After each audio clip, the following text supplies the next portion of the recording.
pessoal, boa noite para você que está assistindo agora de manhã, bom dia. Nós vamos estudar aqui histologia, tá bom? O estudo dos tecidos, mas para que você entenda bem histologia, nós vamos começar fazendo uma breve introdução ao conteúdo aí de citologia, tá bom? Mostrando um pouquinho dos níveis de organização. Então, neste vídeo que você observa, você está observando nada mais nada menos que o nível de organização dos seres vivos, onde nós temos ali o átomo, né? Depois as moléculas, em seguida as células, depois das células nós temos os tecidos unidos formando os órgãos formando o sistema e todos os sistemas formando o organismo, tá certo? Que é este carinha aí que está aí na tela do teu computador. Tá ok? Então, neste momento, nós iremos estudar histologia. Histo quer dizer tecido. Logia vem de estudo, né? Logos. Logos quer dizer estudo. Então, observe aí o que nós vamos estudar hoje para que você possa gabaritar toda e qualquer prova que venha cobrando tecido epitelial. Então, para você entender bem, vamos também buscar um pouquinho dessa questão evolutiva de como surgiram esses seres multicelulares. Presta atenção aqui, ó. Então, surgimento do nosso planeta, né? Nosso planeta Terra aí há pelo menos 4,5 bilhões de anos, tá bom? E nós temos aí a partir de 3,5 bilhões de anos o surgimento dos seres procariontes, onde tudo indica que esses seres procariontes, claro, eram bactérias, tá? Então nós temos aí a imagem aí de algumas bactérias, tá certo? Esses seres procariontes, pro quer dizer primitivo, cário vem de núcleo, tá? Então um núcleo primitivo, você já sabe que os seres procariontes neste grupo aqui são as cianobactérias, antigamente chamadas de algas azuis, outras bactérias e as árqueas também, tá? As arqueobactérias, tá certo? Após um longo período, né? 1,5 bilhões de anos, nós temos aí o surgimento dos eucariontes. Os eucariontes, onde eu quer dizer verdadeiro e cario vem de núcleo, núcleo verdadeiro. Aqui eu tenho seres que já possuem carioteca, ou seja, o núcleo está protegido, o seu material genético está protegido aí por esta membrana, a carioteca. Tudo indica que nós temos aqui os representantes dos protoctistas. Aí você está vendo um protozoário, tá certo? Porém, unicelular, onde nós temos a divisão em dois grupos, tá? Os unicelulares fotossintéticos e os unicelulares não fotossintéticos, tá certo? Então, observe que nós, a partir desses dois grupos, nós vamos gerar outros grandes grupos. Por exemplo, os eucariontes multicelulares, as plantas que são fotossintéticas, né? As algas verdes, vermelhas e pardas, e a partir dos unicelulares não fotossintéticos, nós temos os fungos eucariontes, tá? Todos os fungos são eucariontes, heterótrofos, tá certo? Não fazem fotossíntese, e também os animais, tá certo? Então aqui nós temos uma linhagem evolutiva aqui, ó, uma sequência evolutiva para você analisar o processo pedagógico aí, tá? Deixa eu voltar aqui porque tem uma observação importante para você, tá bom? Essa observação eu quero que você, ó, faça seu mapinha aí no seu caderno, tá bom? Porque algumas informações o teu livro também pode não trazer. Quanto mais informações você tiver, melhor. Observe essa escala evolutiva, tá certo? Você já ouviu falar na teoria endossimbiótica? A teoria endossimbiótica, ela diz que células procariontes primitivas acabaram englobando, né, fazendo fagocitose, englobando células procariontes especiais. Que células procariontes especiais eram essas, professor? As mitocôndrias e os cloroplastos. E a partir daí surgiram as primeiras células vegetais, por exemplo. Então você sabe que as mitocôndrias têm aí uma função importantíssima de gerar energia e os cloroplastos estão envolvidos na fotossíntese, no processo aí dos autótrofos, tá bom? É uma das características dos autótrofos. Então, nós temos aqui o reino Monera, esse verdinho aqui, verde lama, com as cianobactérias, as outras bactérias e as arqueias, tá? Tudo indica que houve o englobamento do cloroplasto e da mitocôndria, e as arqueias são os ancestrais dos eucariontes. Aí observe o seguinte: com o englobamento do cloroplasto e da mitocôndria, eu formei os seres protoctistas, tá? Onde eu tenho seres unicelulares fotossintéticos, e ainda as arqueias deram origem aí aos unicelulares não fotossintéticos. Esses seres fotossintetizantes, tá, deram origem às plantas, às algas, tá bom? Tá bom? As algas aqui seriam o que era chamado antigamente de reino vegetal, mas depois observou-se que as algas não poderiam ficar no reino dos vegetais, né, no reino plant ou plantae, pelo fato das algas não possuírem organização tecidual. E olha só, nós estamos estudando tecido. Então as algas não podiam ficar neste grupo, por isso elas estão no grupo dos protoctistas. Os unicelulares não fotossintéticos deram origem aos fungos e aos animais. Beleza? Esqueminha aí legal para você colocar no seu caderno. Se nós observarmos o seguinte, os seres, eles podem ter uma célula, né, organismo unicelular, e organismos pluricelulares. Porém, no organismo unicelular, uma única célula, ela vai desenvolver ou vai desempenhar todas as funções do organismo, tá certo? Então, ela vai ser responsável por digerir os alimentos, perceber os estímulos do meio, distribuir os alimentos através das correntes citoplasmáticas desta célula, eliminar os restos da digestão e ainda realizar a reprodução. Então, é muito trabalho para uma única célula, tá? É o que você está vendo aqui, um organismo unicelular. Já os organismos pluricelulares ou multicelulares, eu já tenho células especializadas. Então, isso daí faz com que este ser multicelular, esse organismo multicelular, seja muito mais eficiente em diversas tarefas, para fazer tarefas mais complexas, tá bom? Por exemplo, um organismo multicelular tem células que têm funções específicas, tão específicas que elas se diferenciam, tá? Conforme vão ficando adultas. Quem estudou embriologia sabe que tem aqui, ó, uma única célula, essa célula começa a se dividir. Observe que eu tenho o início de uma diferenciação celular. O que isso quer dizer, professor? Que essas células elas vão se especializar de tal forma que, olha só o que acontece, eu tenho uma célula nervosa e uma célula muscular. Essas células se diferenciam de tal forma que chega a ocorrer o processo em que elas não conseguem mais se reproduzir, entendeu? Elas não conseguem mais se dividir. Então aqui eu tenho o neurônio e tenho também a célula muscular, tá bom? Então elas se diferenciam a tal ponto que podem perder, né, o poder da reprodução, tá bom? Então tudo isso que nós estamos vendo é para podermos chegar no estudo propriamente dito do tecido epitelial. Mas você está pegando aqui uma aula completa, tá certo? Então veja bem, gente, nós estamos estudando os tecidos, porém você precisa anotar isso. Nem todos os organismos multicelulares têm tecidos organizados ou específicos. Exemplo, professor, as algas, eu já falei anteriormente, por isso elas não estão no grupo das plantas e também por outras características, como por exemplo, algumas algas apresentam parede celular de sílica, tá? E aí não poderiam ficar lá no grupo das plantas, onde elas possuem parede celular de celulose. Os fungos, tá certo?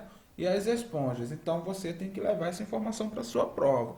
Quem sabe aí não é uma questão que o examinador resolva cobrar de você, certo? Observe que aqui eu tenho o seguinte: o tecido epitelial, que ele é encontrado revertindo as partes externas do corpo, tá? As partes externas e as partes internas. E aí tem uma característica importante do tecido epitelial, que é justamente a origem embrionária do tecido epitelial, que nós vamos estudar.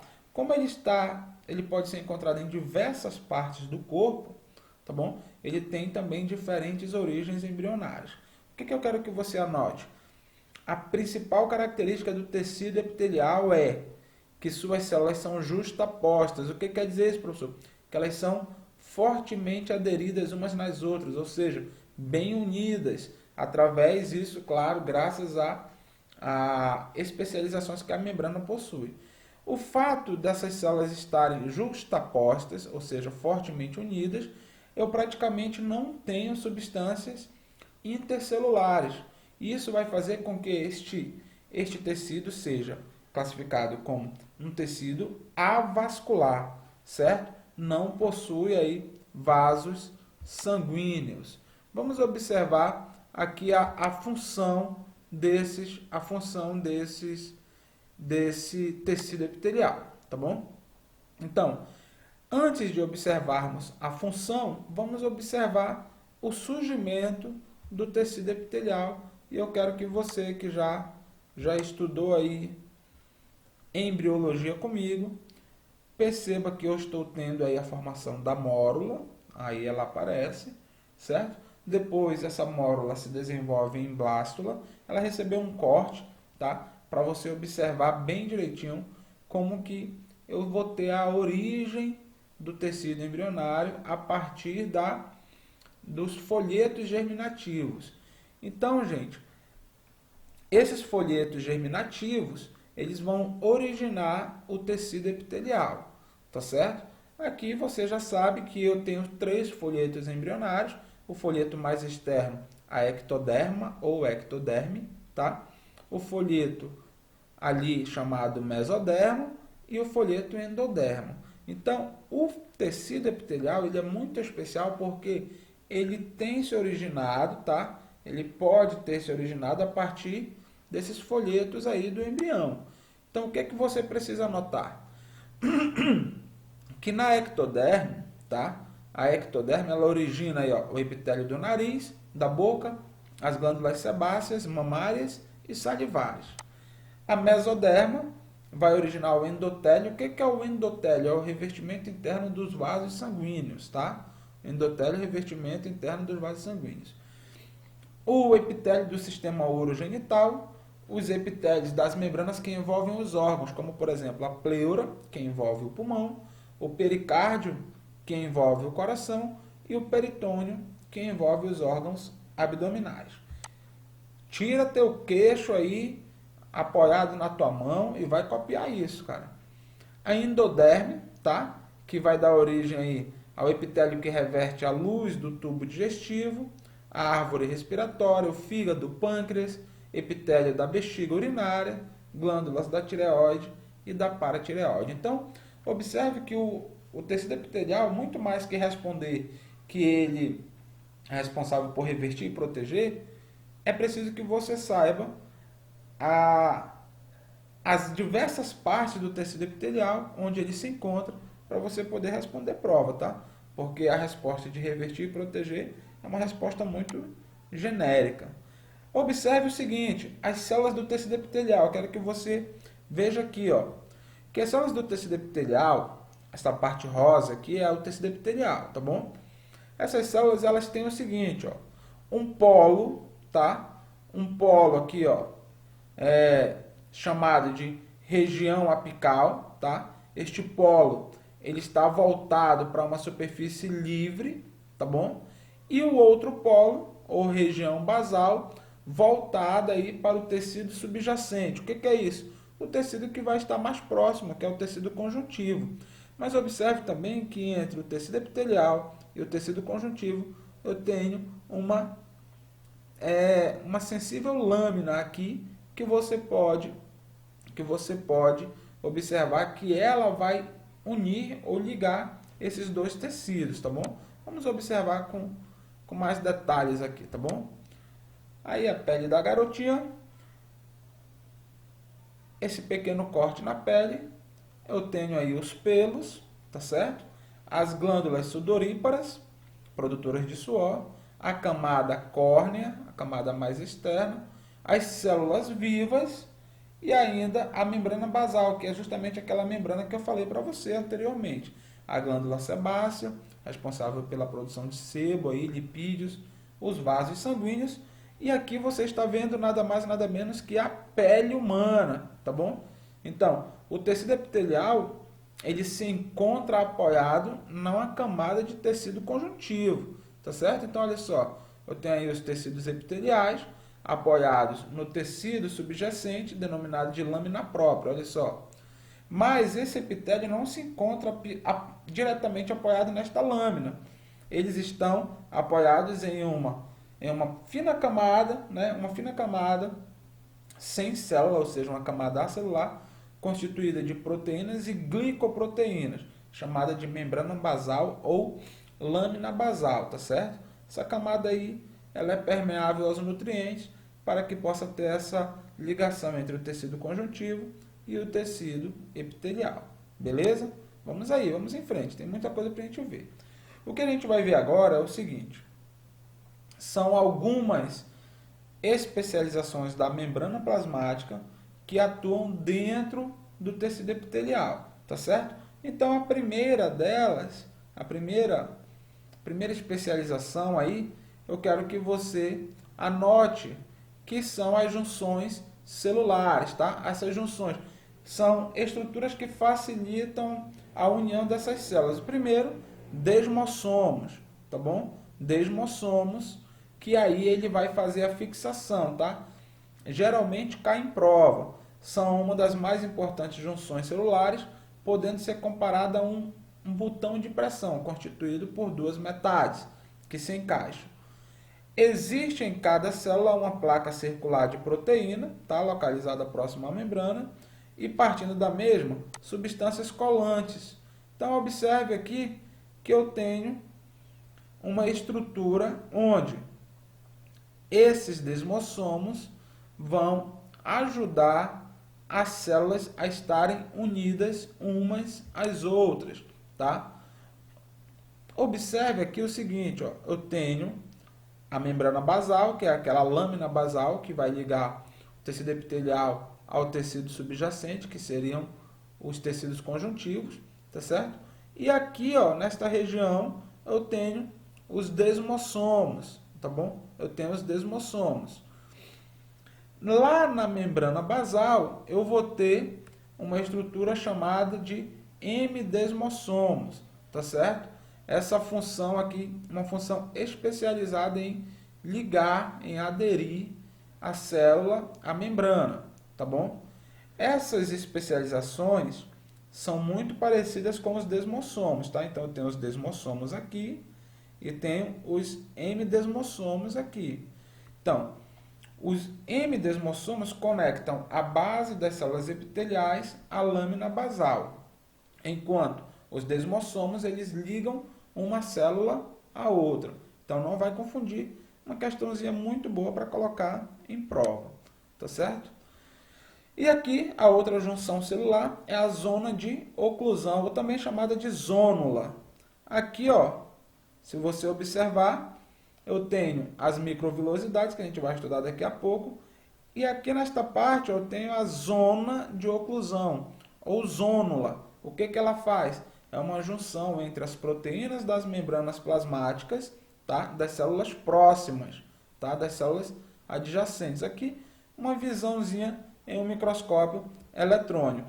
Então, isso faz com que não fique nenhum espaço entre elas, tá? Entre essas células adjacentes. Elas se encaixam, tá bom? Desta forma, eu tenho uma ligação muito específica das células próximas, justamente não deixando aquele espaço intercelular, tá bom? As substâncias que estejam presentes em uma cavidade revestida por tecido epitelial não podem penetrar no corpo, a não ser atravessando diretamente as células, tá, galera? Então, aqui nós vimos as junções celulares. Mas olha só,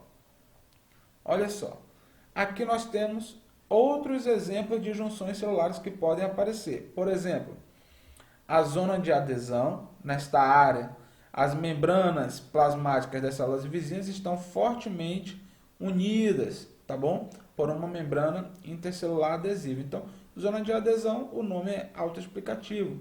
Ele vai aderir.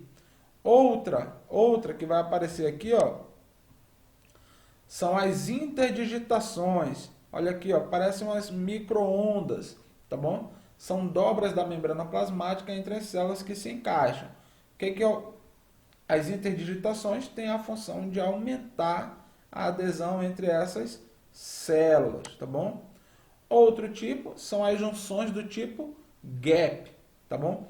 Essas junções do tipo gap são dobras da membrana plasmática encontrada entre duas células que se encaixam com a finalidade também de aumentar a adesão entre elas. Lembre que o nome é junção, tá bom? Então você tem aqui as duas células unidas, célula 1 aqui em cima, célula 2, unidas pelas junções do tipo gap, tá certo? Vamos agora à parte que, quando fala-se de tecido epitelial, é a parte que mais as bancas de vestibulares gostam de cobrar, que são as classificações do tecido epitelial. Então presta muita atenção nesse momento. O tecido epitelial, ele pode ser classificado quanto ao formato das suas células, ele pode ser classificado quanto ao número de camadas celulares que ele tem, a quantidade de camadas, e ainda em relação à função que eles desempenham, mas principalmente ao formato e ao número de camadas. Então veja bem que quanto à forma da célula, o tecido ele pode ser chamado de pavimentoso, tá? Pavimentoso. Observe aqui o formato deste tecido. Parece aquelas calçadas, né? Parece aí aquela calçada aí no pavimento. Então por isso é chamado de pavimentoso, tá certo? São células achatadas. Outra coisa, outro tipo de classificação é quando eu tenho as células cúbicas, tá bom? Células cúbicas aqui geralmente vão formar aí um tubo, geralmente é por onde passa alguma coisa. E ainda eu tenho o prismático, onde as células se assemelham a um prisma. Então, o tecido epitelial ele pode ser pavimentoso, cúbico ou prismático.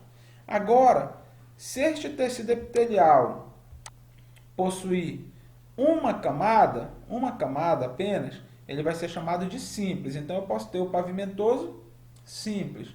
Se ele tiver mais de uma camada, ó, aqui eu tenho várias camadas, tá? Ele vai ser chamado de estratificado. Então, se eu voltar aqui, ó, eu posso ter um tecido pavimentoso simples ou um tecido pavimentoso estratificado. Estratificado quando eu tenho várias camadas. E eu tenho o falsamente estratificado, tá? Ou pseudo-estratificado. O que que acontece? Como os núcleos aparecem em locais diferentes, se eu olhar rapidamente para este tecido, eu corro o risco de dizer que ele é estratificado, que ele tem mais de uma camada. Mas, na verdade, ele não tem mais de uma camada, tá? Ele tem apenas uma camada, porém os núcleos celulares estão em posições diferentes, causando a falsa impressão de dupla camada, tá bom? Então, cuidado aí, tecido pseudo-estratificado, lembrando que pseudo quer dizer falso. E aqui eu tenho um tecido de transição. O que é o tecido de transição, gente? É um tecido que pode mudar o formato da sua célula. Um exemplo disso é a bexiga urinária, quando ela está cheia de urina ou quando ela está vazia. Então veja bem, o epitélio de transição é um tipo de epitélio estratificado, onde as células não são cilíndricas nem são pavimentosas, mas sim chamadas de globosas. Um exemplo de epitélio de transição é a bexiga urinária. O que acontece, gente? É o epitélio da bexiga. Quando a bexiga está vazia, a célula vai ter um formato. Quando a bexiga estiver cheia, ela vai ter outro formato. Então, o epitélio da bexiga é o exemplo mais comum que aparece em prova, tá bom? Então, vamos ver aí as funções dos epitélios de revestimento nesta próxima página aqui, tá? Observe aqui este videozinho que nós vamos tentar assistir. Se ele não aparecer, nós vamos passar e depois eu explico para você, tá bom? Eu explico para você aqui. Olha só o seguinte. O tecido que reveste internamente o intestino é especializado em absorver nutrientes. E aqui eu tenho uma função muito especial da membrana plasmática, que são as microvilosidades. Qual a função dessas microvilosidades? Aumentar a superfície de absorção da célula, tá? Aumentar aí a superfície de absorção do órgão, por exemplo. Então, sempre que aparecer microvilosidade, marque a opção aumentar a superfície de absorção, tá bom? Pessoas que são alérgicas a glúten, por exemplo, se consumirem aí em excesso, podem ter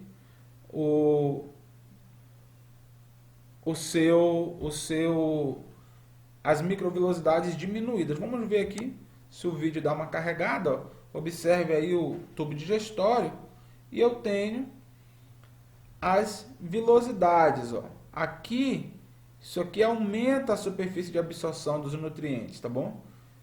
Nós aumentamos aí a superfície de absorção.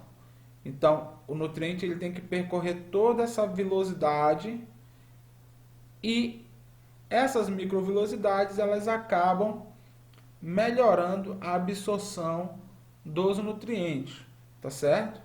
Vamos observar esse detalhe, tá?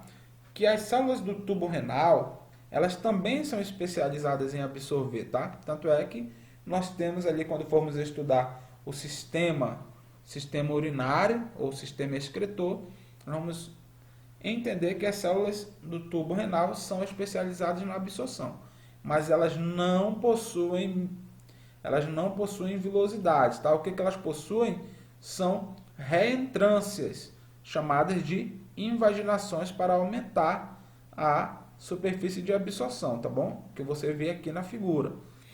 Não são microvilosidades.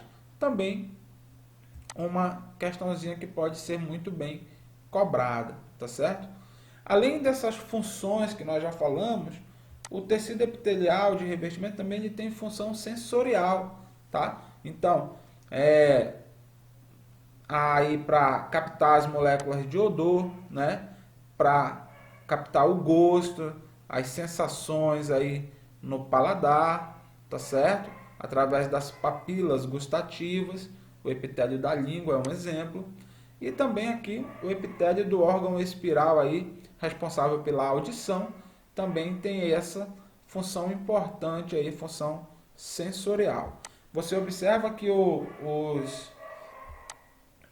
tecidos epiteliais, eles têm aí uma grande importância. Vamos lá, vamos agora falar, além do tecido epitelial de revestimento, vamos falar do tecido epitelial glandular, tá certo? Glandular. E aqui a gente vai falar que as secreções, tá? As secreções, elas dão classificação ao tecido epitelial glandular, tá bom? Então, por exemplo, as nossas glândulas, elas podem secretar, tá bom? Elas podem secretar aí o que a gente chama de glândulas mucosas, tá bom? Glândulas serosas e glândulas mistas, tá bom? Glândulas mistas. Essas secreções mucosas, serosas ou mistas, nós vamos ver agora, porque podemos classificar de vários aspectos, tá? Vamos mostrar a primeira classificação, levando em consideração o número de células, tá bom? Então, nós temos as glândulas unicelulares e as glândulas pluricelulares. Como glândula unicelular, nós temos aqui uma glândula caliciforme, tá? É aquela glândula onde cada célula secretora aparece isolada, como é o caso dessa que você está vendo na imagem aí. Produtoras de muco estão presentes na árvore respiratória e no intestino. Então, na árvore respiratória, você dá aquela puxada, né? Vem aquele catarro e aí graças a uma glândula unicelular, a glândula caliciforme, tá bom? Vamos ver agora as glândulas pluricelulares, por exemplo, a hipófise, tá? Hipófise também chamada de glândula mestra, tá certo? São aquelas que são encontradas com maior abundância no corpo humano. E aí nós temos tireoide, pâncreas, a hipófise que está na figura, as suprarrenais, várias glândulas aí que nós vamos falar de cada uma delas, tá bom? Então, esse tecido epitelial glandular, gente, ele não costuma aparecer muito em prova, mas se ele aparecer, você vai ter como gabaritar a questão. Por quê? Nós vimos agora há pouco ele sendo classificado quanto à quantidade de células e agora vamos verificar este outro tipo de classificação, onde elas podem ser classificadas como endócrinas ou exócrinas. E tem mais uma aí que a gente vai ver já já. Então, endócrinas são aquelas glândulas que eliminam suas secreções diretamente no sangue. Toda vez que falar de glândulas endócrinas, eu quero que você lembre de hormônio, tá? Então essas glândulas elas usam um duto para que essas secreções cheguem até o seu destino, tá bom?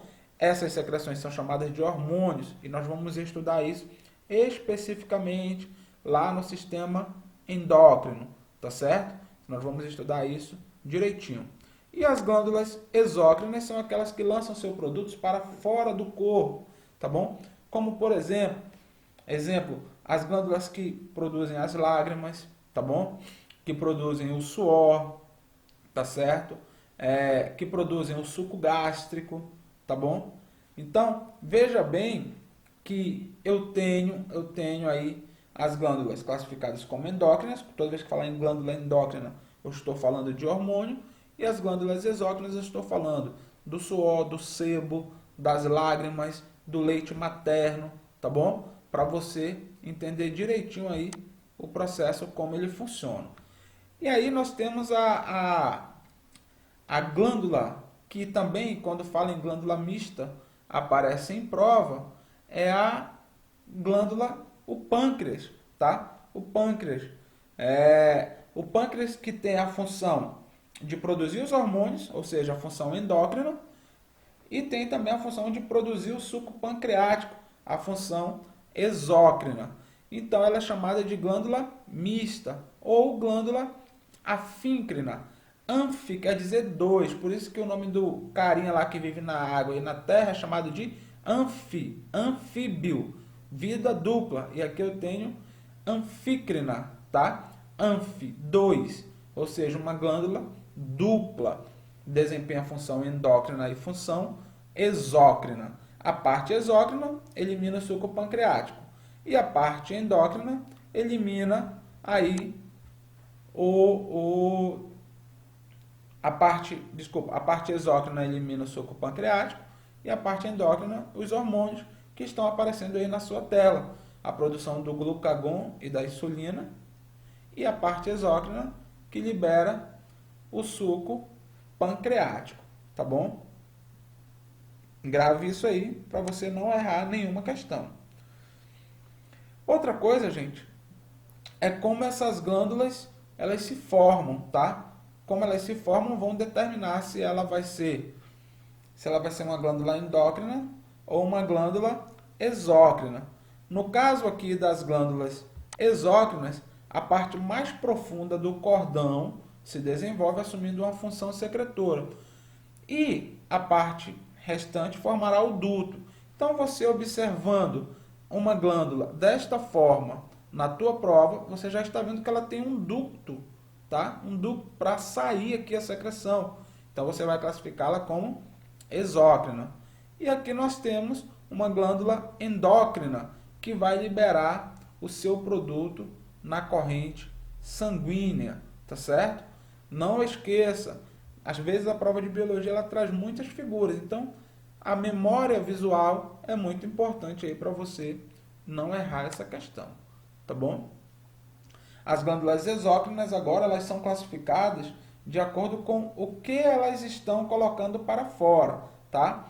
Então as glândulas exócrinas podem ser classificadas como, por exemplo, né, a forma da porção secretora. Veja bem, se a porção secretora possui um formato tubular, a glândula obviamente é chamada de tubulosa, você observa aí, tá?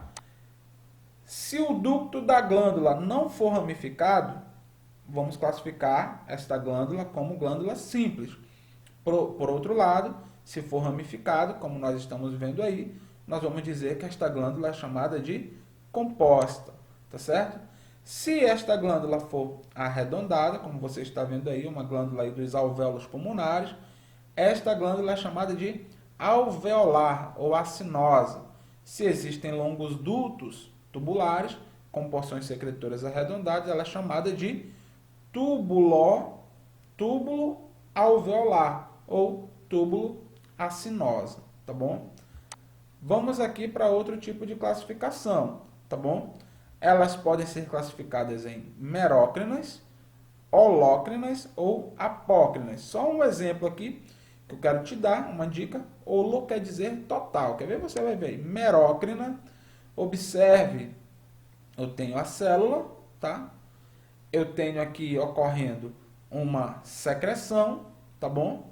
E aqui observe que a secreção saiu e a célula continuou como? Continuou intacta, tá bom? Então, também chamada de glândulas écrinas, a secreção é eliminada pela célula sem que a célula sofra qualquer deformação. Ou seja, não há eliminação de parte da célula ou do seu citoplasma. Como exemplo, nós temos as glândulas, né? O pâncreas, que produz aí a sua secreção, somente a secreção, as glândulas salivares, lacrimais, gástricas e sudoríparas. Porém, aqui nós temos uma classificação chamada de glândulas exócrinas do tipo holócrina, onde ela elimina junto com sua secreção, também a célula, né? A sua estrutura, ocorrendo uma deformação. Um exemplo disso, tá? Temos as glândulas sebáceas da pele dos mamíferos. À medida que as células são eliminadas, novas células serão produzidas para substituir. Então, toda a secreção produzida, ela vai ser eliminada junto com a célula. E apócrinas, neste caso aqui, a secreção é eliminada juntamente com a parte, né? A parte do citoplasma, tá? Parte do citoplasma que vai sofrer regeneração, claro. Um exemplo disso são as glândulas axilares, as glândulas mamárias e as glândulas sudoríparas, modificadas aí da região perianal, tá bom? Então, essas glândulas aí sofrem também um pouco aí com o seu desgaste, mas logo se regeneram. Vamos observar aqui onde essas glândulas estão localizadas para que você possa entender, tá bom? Aqui eu tenho a hipófise, tá? Localizada ali na região do encéfalo. Tenho a tireoide, localizada na região do pescoço. E próximo à tireoide, eu tenho as paratireoides, tá certo? Tenho ainda as suprarrenais, fica ali acima, né? Logo acima dos rins,